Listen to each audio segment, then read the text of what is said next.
이 사건은 1982년 10월 17일에 공소시효가 끝남으로써 이제는 범인을 붙들어도 처벌할 수가 없게 됐다. 경찰과 검찰과 법원과 언론이 고문과 조작과 오판과 오보로서 무고한 사람들을 고생시키는 틈을 타서 범인은 면죄부를 받고 만 것이다. 힘없는 서민들이 경찰, 검찰, 법원, 언론의 총공세에 직면할 때 얼마나 비참하게 되는가를 이 사건은 똑똑하게 보여주고 있다.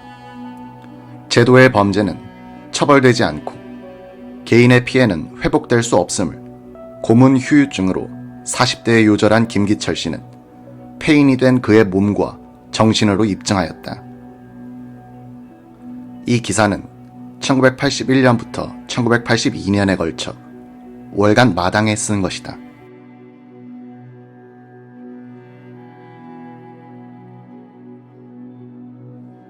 보통 사람들은 워낙 그나 사건이 어지럽게 엎치락뒤치락하는 바람에 갈피를 잡지 못하고 독자적인 판단을 내릴 수 없었다.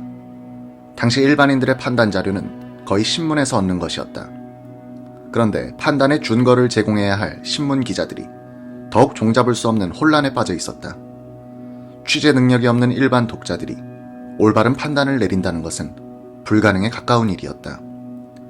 대부분의 독자들은 그들이 범인인지 아닌지 모르겠다.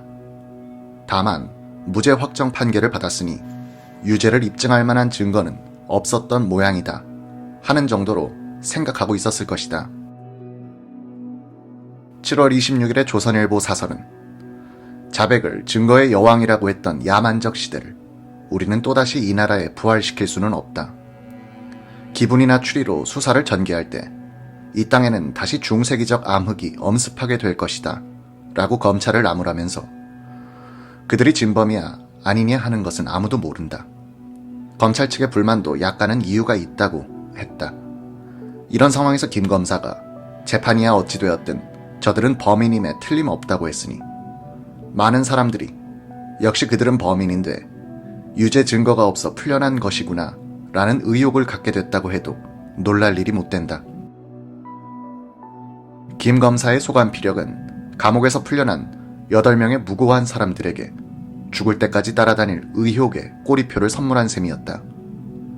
요절한 김기철 씨가 끝내 이웃 사람들로부터는 완전 결백의 공증을 받지 못하고 고독하게 죽어간 것이나 최영욱 씨가 이웃의 이상한 눈길이 싫어 출감 뒤 이사를 해버린 일들은 그들이 평생 이 의혹의 꼬리표와 싸우며 살아가야 할 것임을 생생한 증거로 보여주고 있다.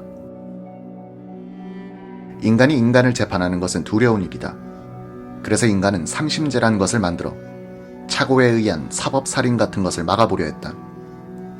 허점이 없는 것은 아니지만 삼심제는 인간이 만든 지혜의 소산이며 그 결과에 대해서는 누구든지 일단 승복해야 할 의무를 진다. 김 검사는 이런 법조인의 직업 윤리에서 벗어나 440여일간의 말할 수 없는 고통을 겪고 감옥을 나서는 김기철, 최형욱 씨 등에게 저들이 진범이다 라고 말했다. 어느 기자는 김 검사도 잘못했지만 그런 말을 기사화한 기자들의 양식도 문제였다고 지적했다. 듣고도 흘려버렸어야 했을 얘기를 필요 없이 보도했다는 뜻이다. 사회생활을 하는 인간에게 있어서 진범일지 모른다는 의심은 유죄 확정보다도 더 고통스러울 수가 있다. 더구나 그나 사건의 경우 범인이 안 잡혔기 때문에 그들은 저것 봐라 나는 정말 무고하지 않느냐고 간단 명료하게 자신의 무죄를 설명할 수도 없게 됐다. 범인으로 벌할 수 없다는 증명은 법정의 무죄 확정으로 이루어진 셈이지만 그것이 곧 사회에서 결백의 증명으로 받아들여지지는 않았다.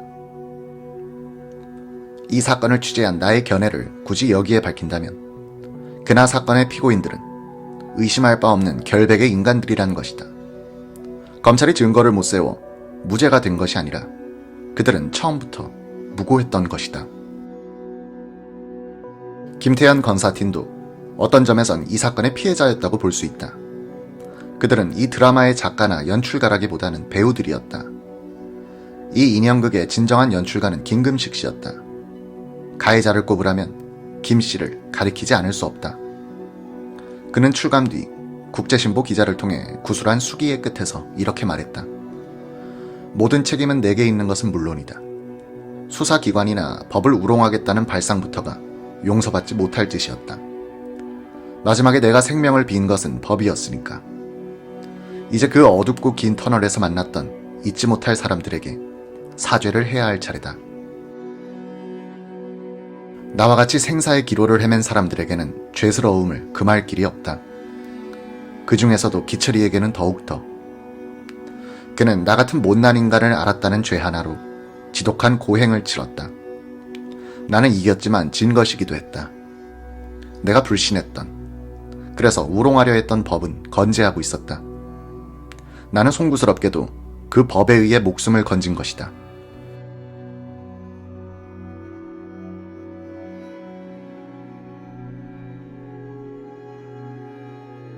김금식 씨는 출감 뒤 운전사가 됐다. 그러다가 몇 년 뒤에는 과속으로 택시를 몰다가 부산시 남구 수영동에서 3사람을 들이받아 그 가운데 2사람을 죽게 했다. 운명이란 참 기묘한 것이었다. 운명의 손은 법을 통해 김 씨의 목숨을 구해 올렸으나 그를 통해 또 2사람의 생명을 끊었으니 김 씨는 그 뒤에도 업무상 과실치상, 폭력 등 자질구레한 혐의로 몇 번 교도소 신세를 졌고 서윤학 변호사의 변론 도움을 받기도 했다. 김 씨에게는 미안한 표현이지만 김기철 씨의 가족들이나 친구들은 김기철 씨는 법이 없어도 살 사람, 김금식 씨를 법이 없었더라면 벌써 전에 맞아 죽었을 사람이라고 부르고 있다. 법이 없어도 살 사람은 결국 법이 없었다면 맞아 죽었을 사람과의 운명적인 인연에 의해 요절해버렸다. 그나 아버지 김용선 씨는 환갑을 넘긴 노인이 됐다. 중풍에 걸려 반신불수의 말을 제대로 못하는 그에게서 그나군 사건에 지워지지 않은 그림자를 알아볼 수 있었다. 친척들은 사건의 충격으로 중풍에 걸린 것이라고 말하고 있다. 내 교도관은 무죄 확정 뒤 모두 복직, 대구 교도소에 근무하다가 3명은 퇴직, 다른 업에 종사하고 있으며 여 교도관은 어느 교도소의 과장으로 근무 중이다. 나의 전화를 받고 그는 그 사건 생각만 하면 또 열이 난다고 치를 떨었다. 이 사건 수사는 전경열 씨를 병자로 만들었고 김기철 씨의 어머니를 화병으로 죽게 했으며 김기철 씨를 나이 42세에 요절케 했고 그의 아버지로 하여금 한을 품고 세상을 하직하게 했다. 그나군 살해사건 수사는 또 외삼촌의 인생 행로를 바꾸었을 뿐 아니라 지금도 날씨만 흐리면 그 지긋지긋한 기억과 함께 어김없이 옆구리에 통증이 찾아오도록 만들었다. 김태현 검사는 그 실수 뒤에도 승진을 거듭 1973년에 대전지검차장, 1974년에 서울지검차장, 1975년에 대검 검사 겸 검찰사무부장, 1978년에 대검 공안부장, 1979년에 대검 송무부장, 1980년에 부산지검장 등 검찰 요직을 두루 거치고 퇴직, 서울에서 변호사를 개업했다. 그는 홍조 근정훈장도 받았다. 이원영 검사는 지금 신정당 국회의원 이원영 씨로 변신해 있고 정경식 검사는 서울지검 부장검사로 활약하고 있다.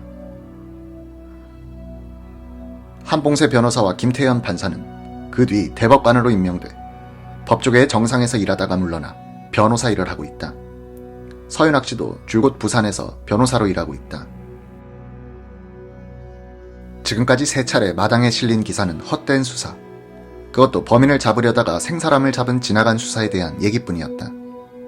결국 수사관들이나 기자들은 이 사건의 허상을 쫓다가 주저앉아버린 셈이 됐다. 범인은 저만큼 달아나 있는데 수사관들과 기자들은 그의 그림자를 향해 몽둥이질을 하다가 무고한 사람들에게만 상처를 입힌 것이었다.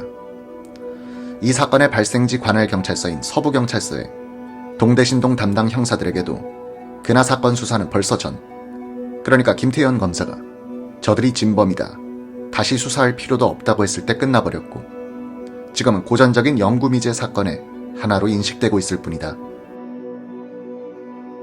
우리나라의 수사는 흔히 끈기가 없다는 비난을 받고 있다. 사건 발생 뒤 한두 달 전력 투구를 하여 범인을 못 잡으면 손을 떼어버리는 것이 관습처럼 돼 있다. 언론이 그 사건의 흥미를 잃고 취재를 중단하는 것과 경찰이 수사에서 사실상 손을 떼는 시기는 거의 일치한다. 그래서 경찰은 언론을 위해 수사한다는 말까지 듣고 있다. 상부로부터의 책임 추궁이나 언론의 질타가 경찰을 몰아붙이는 동기이지 범법자를 붙잡아야겠다는 정의감이나 사명감은 부차적인 문제가 되고 있다. 이런 현상의 근본 원인을 캐보면 경찰에 대한 처우가 사명감을 살릴 수 없는 수준이라는 데 귀착된다.